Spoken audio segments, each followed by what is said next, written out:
Picture this. You're standing in the pro shop. Both of these drivers are sitting right there on the rack, and you've got to pick one.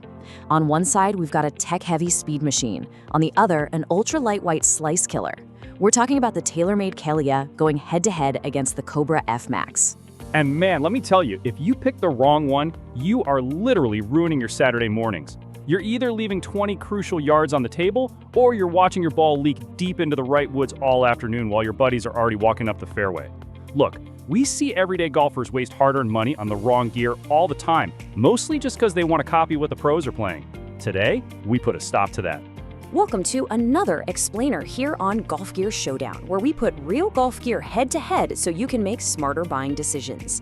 I'm Mike, the data guy, always digging into the engineering and the specs. And I'm Jake, the everyday golfer. I'm always looking at whether this stuff actually helps a 15 handicapper out on the course. Right, and to crown a winner today, we're putting these two drivers through 6 brutal rounds: distance and launch, forgiveness and ease of use, accuracy and slice correction, feel and sound, price and value, and finally, best fit by golfer type. And you're going to want to stick around because round 3, yeah, that one might just be the most important round in this entire showdown for your actual scorecard. All right, let's jump right into round 1, distance and launch. You know, for moderate swing speeds, it really isn't about swinging out of your shoes. It's all about what the club itself can do to generate that ball speed. Let's look at the tech. Exactly. And we have 2 totally different design philosophies going on here. The TaylorMade Kalea uses their famous speed pocket technology. It's essentially a slot on the sole of the club that lets the face flex at impact, which is absolutely crucial if you catch it a little low on the face. The entire design intent here is pure hot ball speed and a really high effortless launch. Right. But then you've got the Cobra F-Max, and Cobra went a completely different route. They just completely ripped the weight out of this thing. The grip, the shaft, the club head, it is incredibly light. The whole idea is that if the club is lighter, you can physically swing it faster without having to change your mechanics at all. Very true. But when we look at pure ball speed technology and that undeniably hot feel off the face, TaylorMade definitely has the engineering edge. So round 1 goes to the TaylorMade Kalea, but only if you're a golfer who already hits it relatively straight and just wants to maximize your carry distance. Moving right along to round 2, forgiveness and ease of use. Because hitting it far is great and all, but both of these clubs boast high MOI to help you out when you inevitably miss the center. That means they resist twisting, keeping the club head super stable so a toe strike doesn't just instantly shoot sideways into the trees. For sure, but forgiveness isn't just about the club head, man. It's about the entire round of golf. The Kalea is incredibly balanced and friendly, but the Cobra F-Max honestly feels like cheating. Because it's so ultra lightweight, it drastically reduces your fatigue. Think about standing on the 15th tee box, right? You're tired, your legs are feeling heavy, and your natural tendency is to get lazy, leave the club face open, and block it out to the right. The F-Max is so unbelievably light, it just stays right with your body. Yeah, that's a really great point. It forgives your physical fatigue, not just your bad swings. Exactly.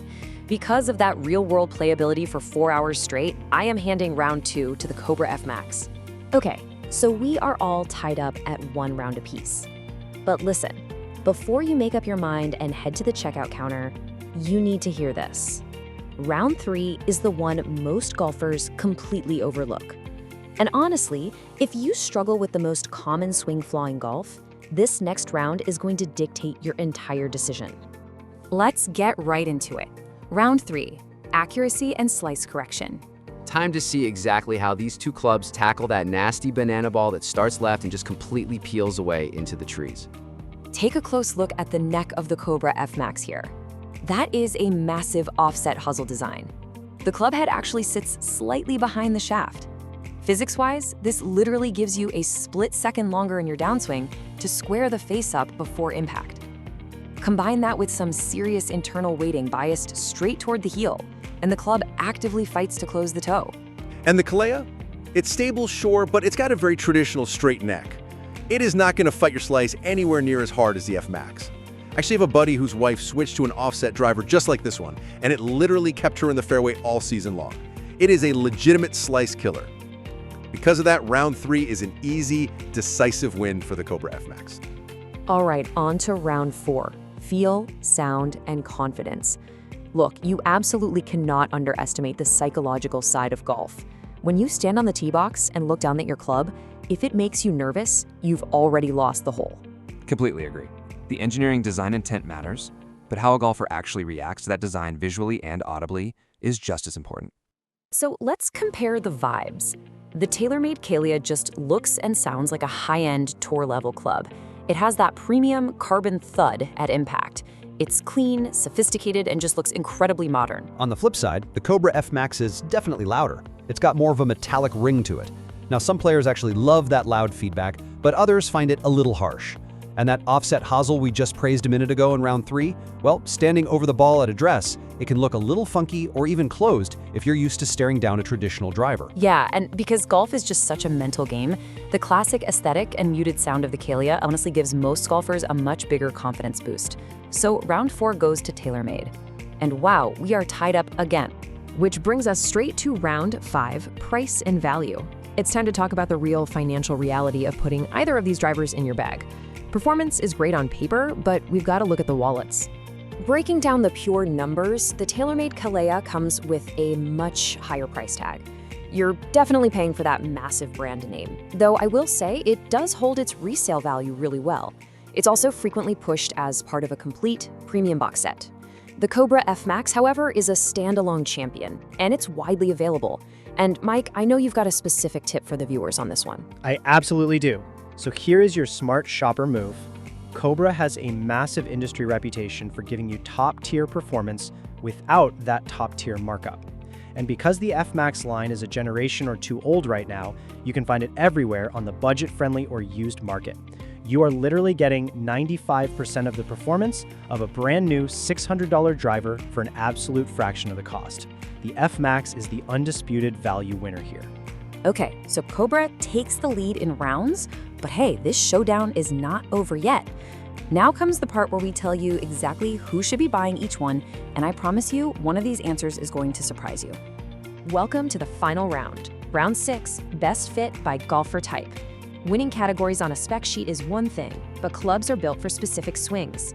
Let's dive right into our final matchmaking matrix. If you're a smooth swinger, maybe a mid-handicapper, or someone simply chasing premium distance, the TaylorMade Kalea is absolutely your match.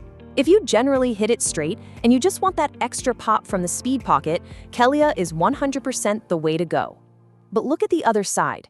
If you're a beginner, a senior with a slower swing speed, a budget-conscious buyer, or, above all else, a chronic slicer who desperately needs forgiveness, the Cobra F-Max is your club. The extreme weight savings and that offset hosel are literally engineered to solve the exact problems you are facing on the course. This round is technically a tie, simply because it entirely depends on your unique swing profile. But guys, before we give you our final verdict, I have to warn you about the single biggest buying mistake I see out on the course. Please, do not buy the TaylorMade Kalea just because it looks pro, or because it matches the brand all the pros are playing on TV. If you slice the golf ball, buying a straight neck driver when you desperately need an offset driver is a recipe for pure frustration. Don't let your ego ignore the physics of the Cobra. Buy the gear that actually fixes your specific miss. That is incredibly well said, Jake.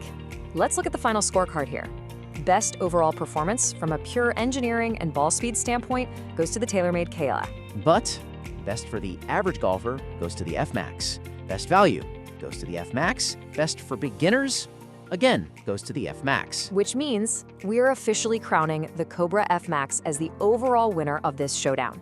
For the everyday weekend American golfer, the F-Max simply solves the actual real-world problems you face on the tee box better than anything else. But at the end of the day, it's all about your game. So, TaylorMade distance or Cobra accuracy? Which one is going in your bag? We genuinely want to hear from you. Drop a comment below with your choice and make sure to tell us your current handicap. Did this explainer help clear things up? Let us know. We're always doing these head-to-head gear battles to help you play smarter and shoot better scores. Thanks for tuning into this showdown.